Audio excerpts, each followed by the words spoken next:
reps reaching out to you before the interview or during the interview process? Like, just as a side note, I train a lot of candidates to send a thank you email before the interview, because everyone does them at the end, which is nice, but just thanking Molly, thank you for your setting up the time tomorrow. I'm very excited for this meeting, blah, blah, blah. But just overall, want to see what's your thoughts on communication with the hiring manager during this process. And is there anything that's like a, red flag, too much or too little, or touch on that. So it's funny that you say that, because Inari has a very unique process that they're kind of moving away from, truly, but I went through the process. So I am, once again, old school, like the be clean cut, have a, nice paper resume, but I think you should have a thank you email to them.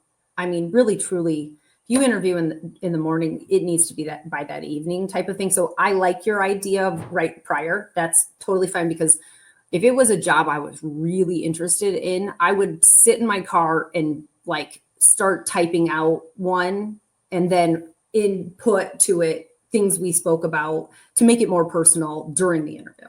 But I would have something put into my notes in my phone, like, hey, you took the time. I know you're busy, et cetera, et cetera. With Inari, and what our process used to be was what we call hypercommunication. And so you would have your first interview. Your first interview was basically, you're talking 20 out of the 60 minutes, they're talking 40 minutes, and kind of telling you about Inari, because we were such a new thing to the market and we're such a unique company. And then what you did after that interview was basically how much you showed you wanted the job. And so that was what we called hypercommunication. And so you were doing an extreme amount of due diligence. And it got to the point where like you were expected to go into hospitals, speak to physicians, speak to coordinators, speak to the emergency room, speak to hospitalists, all of these departments that might touch this patient. And we've had to pivot over the years. And so what you would do is you would send an email each day. In the beginning, if someone didn't send an email each day, I was like, how bad do you really want it? Type of thing. And so over the years, customers have kind of gotten sick of a million candidates contacting them. Sure. And then two, it was like, okay, we're hiring based off of who can do the most legwork here. Does that really show a sign of it? And I get exactly why. It was like, okay, you've got to jump on the market for understanding the market if you were to be hired. And so we recently have kind of shied a little bit away from it, but I still want to see some of that effort. There is a fine line between too much communication. So prior to the end of 2024, I had 2 FCS positions open and an AM position open all in one quarter. And I had to pivot from that hypercommunication because I know myself, it's holidays, it's the end of the year, it's everything. And I was like, if I have 3 openings and say 8 to 10 in each opening, and they're sending me an email a day, I might lose my mind. And I didn't want to have a bias towards these people who could be great candidates for it. So I kind of was like, I want to hear from you, but I don't need to hear from you every day.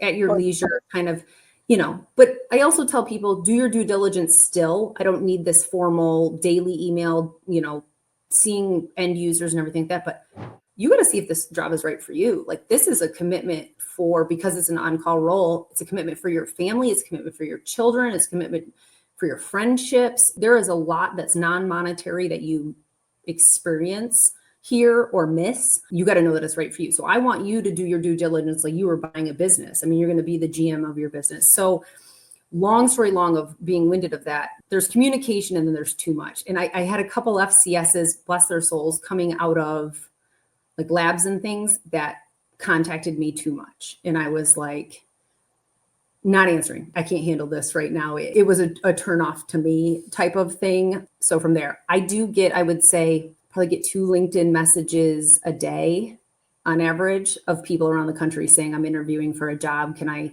pick your brain for a few minutes? So I try to make time for it, but there's something is too much. Yeah, it's too much. You still have a long-winded answer. No, but that's real. So that's but your thank you note, still your thank you note. I mean, I remember being 22, going to like round robin interviews that were held in hotels. I would like go out write a handwritten thank you note, and then walk back in the room and like just set it on the table and walk away, you know, type of thing. And I'm like, I don't know if that was the right thing to do, but I got to set myself apart.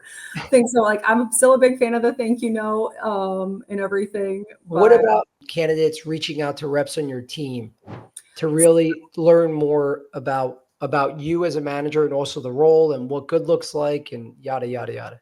I am a huge fan of that. So you had sent me a couple of questions. I have one here. You had worded it. Let me find it because I think it was number 4 that you sent me. I have them here. Bear with me. And it was talking about cultural fit, I believe. And so because of the type of cell that we have, and the first manager who hired me, his name is Amar Miko, and still just somebody I respect and look up to this day. He and a gentleman named Drew Van Vliet, they're both still in our organization and leaders. They told me in my first interview, they said, it is a team vote. And I was like, okay, so like voted off around the island type of thing. And so I know not everybody in Inari looks at it this way and everything, but we now have a call model where on weekends you take call for the rest of the team. 2 people take call on a weekend for all 30 of our accounts. And so you need to actually trust this person. Like you need to know they're not going to make your doctor angry. They're not going to make your staff angry. They're not going to ruin something in your account, or you need to trust that they're clinically competent so that something bad doesn't happen and a patient doesn't have an adverse event.